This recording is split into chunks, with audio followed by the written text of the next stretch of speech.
So how did they get the text they use today? Let's look at the...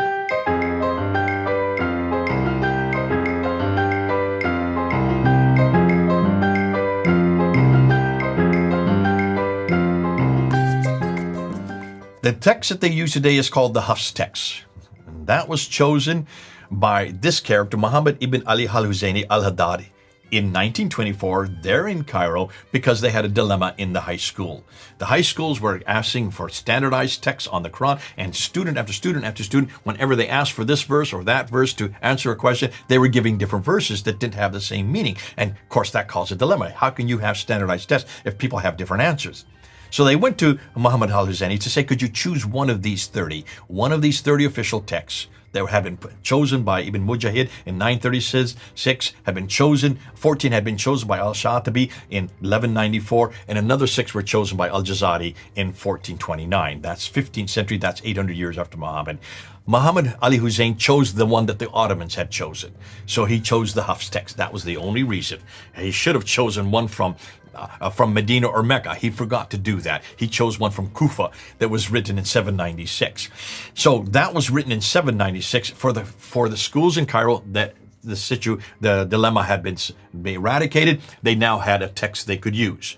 That became so successful because they took all the other manuscripts that disagreed, they took them out into a boat on the Nile River, and they dumped them into the Nile, thinking that would get rid of the other 29. No, it didn't. Because all over the world, they were using the other 29 in different geographical locations, including the Warsh text, which is used all across North Africa. Yes. And that has still been used across North Africa today. About 3% of all Muslims use the Warsh, which has 5,000 differences with the Hafs text. Nonetheless, it became so successful Cairo by using one manuscript, one text, one derivation, the Hafs text, that in 1936 they then made it the official text for all of Egypt, for the whole country of Egypt, and they call it the Farouk edition because that's the year that King Farouk came to power. That's right. That became so popular, Al-Fadi, that in 1985, King Fahd, who was in power at that time, he'd been in power since 1982, so he'd been in power for 3 years. He saw what was happening in Egypt, and he decided, whoa, wait a minute, we can do the same thing for the whole world. We're the ones that control the holy places. We are therefore going to make the Hafs text the official text for the entire world.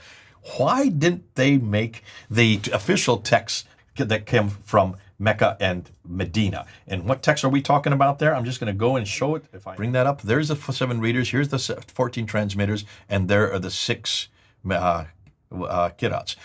Notice they should have used Nafi or Ibn Kathir over on your side, the green ones are, because those are from Mecca and Medina. Why didn't they choose Nafi or Ibn Kathir? I mean, obviously, I think we talked about it before. It seemed like they were focused more on popularity.